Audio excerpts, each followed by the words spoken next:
Assalamualaikum warahmatullahi wabarakatuh. Selamat pagi, siang maupun malam kepada Ibu dosen pengampu saya yaitu dosen Kori Wulan, SHUT MSI dan teman-teman sekalian. Perkenalkan, terlebih dahulu nama saya Fajri Bestova dengan NIM D1D023006. Untuk kesempatan kali ini, saya akan mempresentasikan bagaimana hasil praktikum yaitu berjudul Inventarisasi Primata dan Herpetofauna di kawasan kampus Universitas Jambi di Mendalo. Nah, praktikum kami kali ini dilaksanakan di dua lokasi utama. Yang pertama adalah hutan pendidikan dan hutan Fakultas Hukum Universitas Jambi, yang dimana untuk pengamatan MEP-nya dilaksanakan pada tanggal 19 dan tanggal 20 di hutan pendidikan dan hutan Fakultas Hukum Universitas Jambi, dan tanggal 26 itu untuk pengamatan herpetofauna. Oke, kita akan lanjut ke slide selanjutnya. Itu yang pertama adalah pendahuluan. Nah, yang di sini kita akan menjelaskan terlebih dahulu apa hal yang melatar belakangi praktikum kali ini. Nah, seperti yang kita ketahui terlebih dahulu bahwa kawasan kampus Universitas Jambi Mendalo memiliki potensi keanekaragaman hayati yang sangat penting untuk dilestarikan. Sebagai kampus yang memiliki area hijau yang cukup luas, kawasan ini juga menjadi habitat bagi berbagai jenis satwa liar, termasuk primata dan herpetofauna. Namun, hingga saat ini, kampus saat ini belum ada data inventarisasi yang komprehensif mengenai keberadaan dan keanekaragaman satwa-satwa yang ada di kawasan kampus Universitas Jambi. Seperti yang kita tahu, padahal data ini merupakan komponen yang sangat penting sebagai dasar untuk konservasi dan pengelolaan kawasan kampus yang berkelanjutan.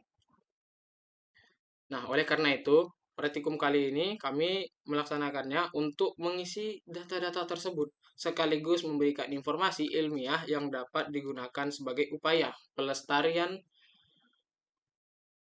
keanekaragaman hayati di lingkungan Universitas Jambi.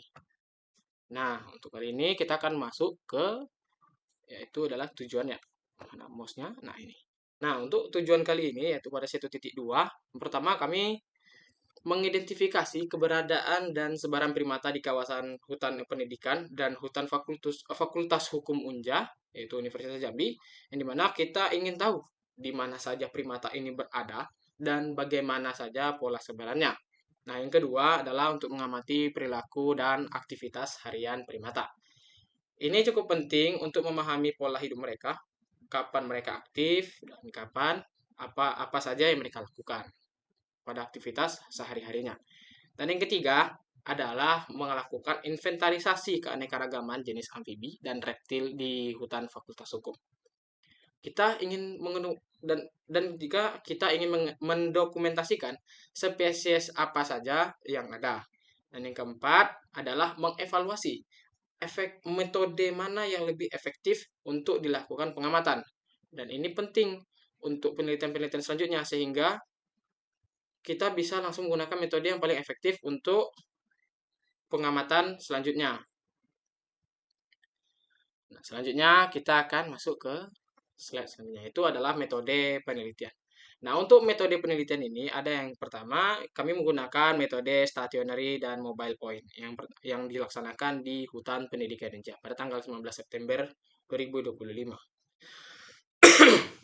Nah, yang pertama ini adalah metode stationary dan mobile point, yaitu metode pengamat diam dan bergerak. Metode ini dilakukan di hutan pendidikan Universitas Jambi, dan caranya adalah pengamat berada pada titik tetap untuk jangka waktu tertentu. Di sini kami menggunakan jangka waktu selama 15 menit.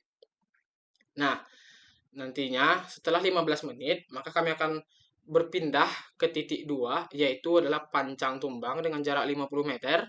Dan titik ketiga yaitu bagian lereng dengan jarak 100 meter. Nah, setiap titik ini selalu diamati selama 15 menit. Setelah 15 menit, maka akan berpindah. Nah, lanjut kita akan ke metode yang kedua, yaitu metode point concentration. Nah, bedanya dengan metode pertama, pengamatan di sini lebih terfokus, seperti pada titik-titik konsentrasi, aktivitas primata yang sudah kita ketahui sebelumnya, dan yang penting juga, setiap titik pengamatan ini dicatat apa saja koordinat GPS-nya. Nah, ini untuk mengetahui pemetaan pola sebaran dari MEP ini. Nah, metode ini juga lebih detail dalam mencatat komposisi grup seperti berapa jantan, berapa betina, serta perilaku apa saja yang mereka lakukan. Nah, kita lanjut untuk yang metode ketiga, yaitu adalah metode Visual Encounter Survey atau VES. Nah, untuk metode ini khusus untuk herpetofauna, yaitu amfibi dan reptil, dilakukan di hutan Fakultas Hukum pada malam hari, yaitu tanggal 26 September 2025. Mengapa di malam hari? Karena perlu kita ketahui bahwa sebagian besar amfibi dan reptil bersifat nokturnal, aktif di malam hari. Nah, caranya adalah survei visual dengan berjalan menyusuri transek untuk mencari amfibi dan reptil secara langsung. Nah, menggunakan senter maupun headlamp. Sehingga, jadi metode ketiga ini dirancang memang khusus sesuai dengan karakteristik satwa yang akan kami amati sesuai waktu aktivitas mereka untuk metode Visual Encounter Survey atau VES. Nah, kita akan lanjut pada hasil pengamatan MEP di hutan pendidikan yang menggunakan metode diam dan bergerak. Nah, ini seperti yang saya jelaskan tadi bahwa pengamatan ini dilakukan di 3 titik dengan jarak yang berbeda. Pengamatan dilakukan dalam 2 sesi, yaitu sesi pagi dimulai dari jam 6.40, mana mouse-nya? Nah, ini 6.40 sampai 6 hingga 8.37 untuk sesi paginya.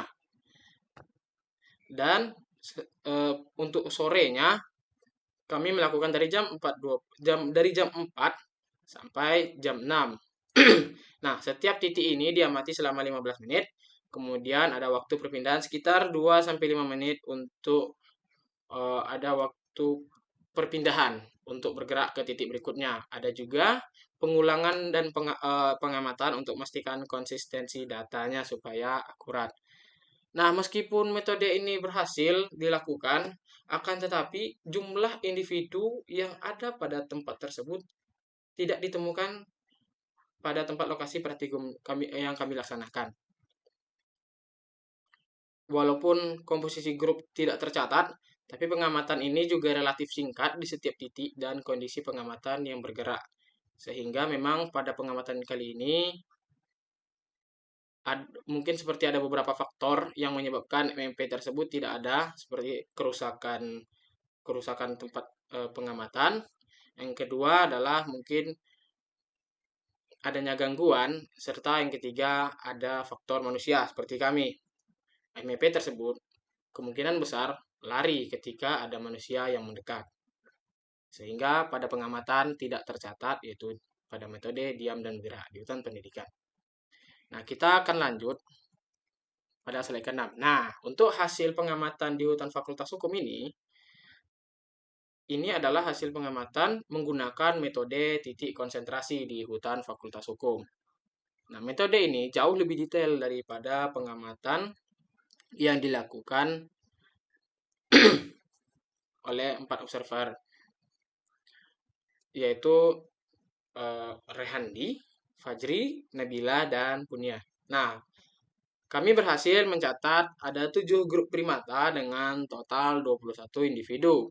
Nah, menjelaskan dari beberapa data penting ini, yang perlu kita ketahui, di sini ada moving, ada grooming, aktivitasnya, dan ada rest, dan ada feeding, serta yang terakhir adalah sleeping.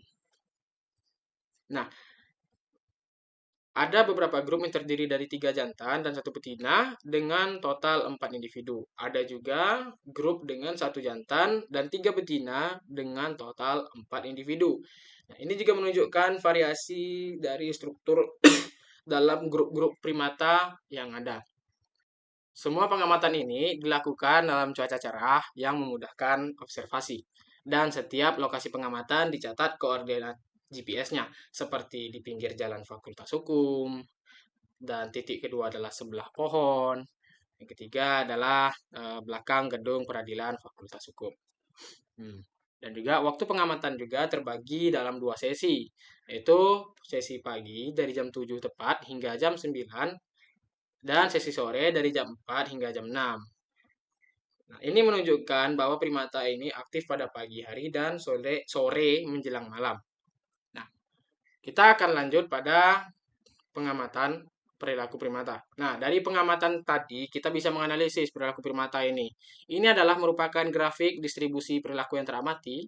Nah, dari 7 grup yang diamati ternyata hanya 100% atau semua grup menunjukkan perilaku moving atau berpindah tempat. Nah, ini menunjukkan bahwa primata memang sangat aktif bergerak, bahwa mereka tidak diam saja di satu tempat. Nah, perilaku grooming ini, dan juga ada yang kedua adalah perilaku grooming. Nah, perilaku grooming ini saling membersihkan bulu seperti teramati pada ada 43%, yaitu 3 dari 7 grup yang teramati. Nah, grooming ini adalah salah satu contoh perilaku sosial dari MEP, yaitu primata yang kami amati. Nah, yang kedua adalah menunjukkan ikatan antar individu dalam grup ini, yaitu rest, istirahat, yaitu yang teramati berkisar 28,6%. Dan yang satu lagi, yaitu ada 2 grup yang sedang beristirahat. Sedangkan untuk perilaku feeding dan sleeping, yaitu makan dan tidur, masing-masing teramati pada 14%, yaitu untuk satu grup. Nah, dari data ini kita bisa menyimpulkan bahwa aktivitas dominan primata adalah pergerakan yang menunjukkan mereka sangat aktif untuk mengeksplorasi habitatnya. Dan adanya perilaku grooming menunjukkan bahwa struktur sosial yang baik dalam grup-grup primata di kawasan kampus Universitas Jambi. Nah, selanjutnya kita akan membahas dari hasil herpetologi di hutan Fakultas Hukum. Nah, baik, kita akan beralih di hasil ini, yaitu menggunakan metode FAST. Nah, survei ini juga dilakukan pada malam hari, dimulai dari pukul 8 hingga pukul 9. Nah, jadi total durasi survei ini adalah selama 1 jam.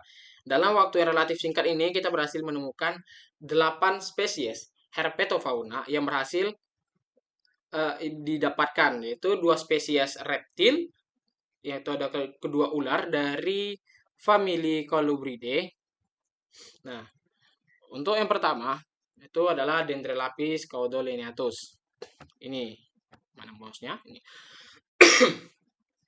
Nah, ini adalah ular pohon bronzeback, yaitu nama latinnya, nama lokalnya, bronzeback bergaris, dengan panjang tubuh 80 cm dan panjang total 107 cm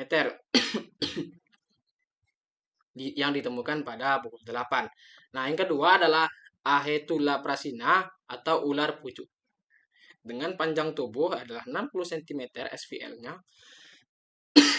dan panjang totalnya adalah 92 cm yang ditemukan pada pukul 8:06.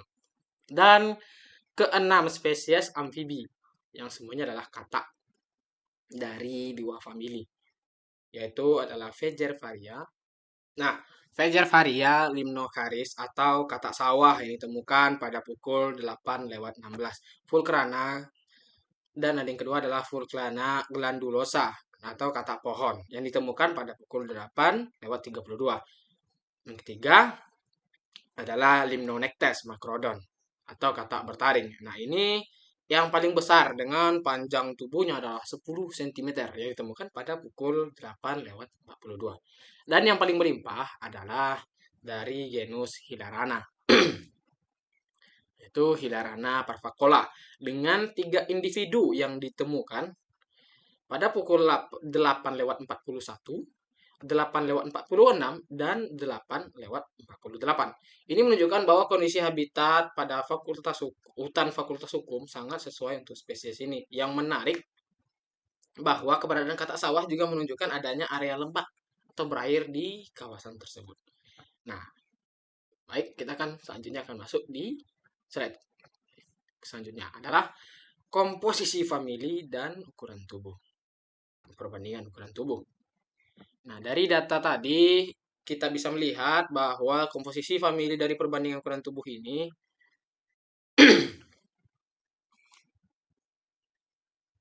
untuk reptil semuanya dari famili Colubridae dengan 2 spesies. Untuk amfibi terbagi dalam 2 famili. yaitu famili Ranidae dengan 2 spesies, yaitu Fulcrana glandulosa dan Hilarana parvacola. Untuk famili Dicroglossidae dengan 2 spesies, yaitu Faecervaria limnonectes, Figeria limnocaris, dan Limnonectes macrodon. Nah, jika kita lihat dari ukuran tubuh atau SVL, snout fin length, yang terbesar adalah untuk reptil, yaitu Dendrolapis caudolineatus, dengan SVL-nya adalah 80 cm. Nah, untuk amfibi, Limnonectes macrodon dengan SVL-nya 10 cm.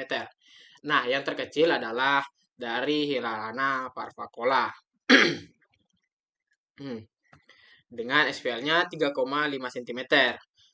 Tapi justru inilah spesies yang lumayan lebih melimpah dibandingkan spesies yang lainnya. Dengan variasi ukuran tubuh ini juga menunjukkan bahwa keanekaragaman morfologi dari herpetofauna di kawasan Universitas Jambi. Nah, selanjutnya kita akan membahas dari hasil-hasil pengamatan yang kita laksanakan tadi. Nah, sekarang kita akan masuk ke bagian pembahasan ini, yaitu keanekaragaman primata. Dari segi primata ada beberapa hal penting yang bisa kita diskusikan. Yang pertama, tentang keberhasilan metode dari praktikum ini. Terlihat bahwa metode point concentration jauh lebih efektif dalam mencatat detail komposisi grup dan perilaku dibandingkan dengan stationary dan mobile point. Nah, mengapa? Karena metode ini fokus pada titik konsentrasi, di mana primata sering beraktivitas dan waktu pengamatan lebih lama, sehingga kita bisa mencatat lebih detail. Nah, untuk yang kedua adalah pola aktivitas. Primata juga menunjukkan aktivitas tinggi pada 2 waktu, pada pagi hari sekitar jam 7 hingga pukul 9, dan sore menjelang malam sekitar jam 4 hingga pukul 6. Nah, ini juga adalah pola aktivitas bimodal yang umum pada primata diurnal di daerah tropis. Nah, untuk yang poin ketiga, tentang sebaran. Konsentrasi primata ditemukan di area sekitar Fakultas Hukum. Ini menarik. Kenapa menarik? Karena menunjukkan bahwa primata sudah beradaptasi dengan lingkungan kampus Universitas Jambi. Mereka tidak takut dengan aktivitas manusia di sekitar kampus. Dan yang keempat adalah perilaku sosial. Itu grooming yang teramati pada hampir separuh grup dari pengamatan ini, yang menunjukkan bahwa struktur sosial primata ini baik, dan indikator positifnya bahwa populasi primata di kawasan ini dalam kondisi sehat secara sosial. Dan untuk keanekaragaman herpetofauna. Yang pertama yaitu kekayaan spesies. Ditemukan 8 spesies dalam hanya waktu 48 menit, kurang lebih 1 jam. Ini menunjukkan bahwa keanekaragaman yang cukup tinggi. Bayangkan kalau kita melakukan survei lebih lama di area yang lebih luas, kemungkinan kita bisa mendapatkan atau menemukan lebih banyak spesies lagi. Dan untuk poin yang kedua, yaitu adalah dominansi. Hilarana parvacola ini paling melimpah dengan 3 individu. Ini mengindikasikan bahwa kondisi habitat sangat sesuai untuk spesies ini. Mungkin ini karena ketersediaan air, serta vegetasi maupun kondisi mikroklimat yang cocok untuk spesies ini. Dan yang ketiga, untuk indikator habitat. Keberadaan katak sawah atau Faecervaria limnocaris menunjukkan adanya area lembab maupun berair di kawasan tersebut. Ini juga penting untuk ekosistem. Dan yang keempat, yaitu poin terakhir, efektivitas dari metode FAST ini. Survei nokturnal yang terbukti efektif untuk mendeteksi herpetofauna yang memang aktif di malam hari. Kalau kita lakukan di siang hari, mungkin tidak menemukan sebanyak pada malam hari. Baik, untuk poin kesimpulan, dari semua hasil dari pembahasan tadi, kita bisa menarik beberapa kesimpulan. Nah, untuk kesimpulan pertama, yaitu kawasan kampus Universitas Jambi Mendalo memiliki populasi primata yang cukup signifikan dengan 7 grup yang teramati dan total adalah 21 individu. Ini juga menunjukkan bahwa kampus kita masih menjadi habitat yang layak bagi primata. Nah, untuk poin yang kedua adalah ditemukan 8 spesies herpetofauna yang terdiri dari 2 spesies ular dari famili Colubridae dan 6 spesies katak dari famili Ranidae dan Dicroglossidae. Ini juga menunjukkan bahwa keanekaragaman di ekosistem ini masih baik. Nah, untuk poin yang ketiga adalah kesimpulan dari perilaku dominan primata ini, yaitu dari pergerakan moving sebesar 100% dengan aktivitas lain seperti grooming 43%, rest 29%, feeding 14%, dan sleeping adalah 14% juga. Ini juga menggambarkan bahwa profil atau aktivitas primata di kawasan kampus ini sangat aktif, yaitu movingnya adalah 100% dari 7 grup yang diamati. Nah, kita akan lanjut untuk poin yang keempat, yaitu dari segi metodologi.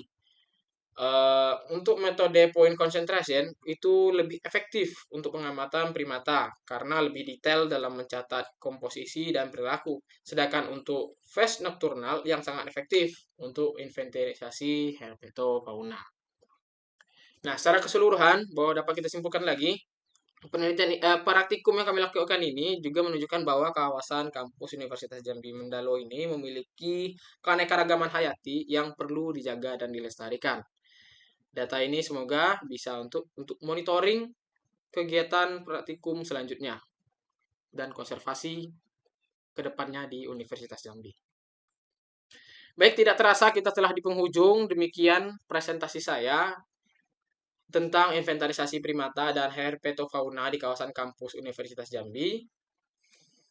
Saya berharap praktikum ini dapat memberikan upaya konservasi keanekaragaman hayati yang perlu lebih banyak lagi untuk dilanjuti dari penelitiannya maupun identifikasi spesies primata hingga tingkat spesies. Itu monitor yang kedua adalah monitoring juga bagaimana jangka panjang dari dan serta analisis habitat yang lebih mendalam. Baik, sekian dari hasil presentasi saya. Terima kasih banyak atas perhatiannya, Ibu dosen dan teman-teman saya sekalian. Saya akhiri, wabillahi taufik wal hidayah. Wassalamualaikum warahmatullahi wabarakatuh.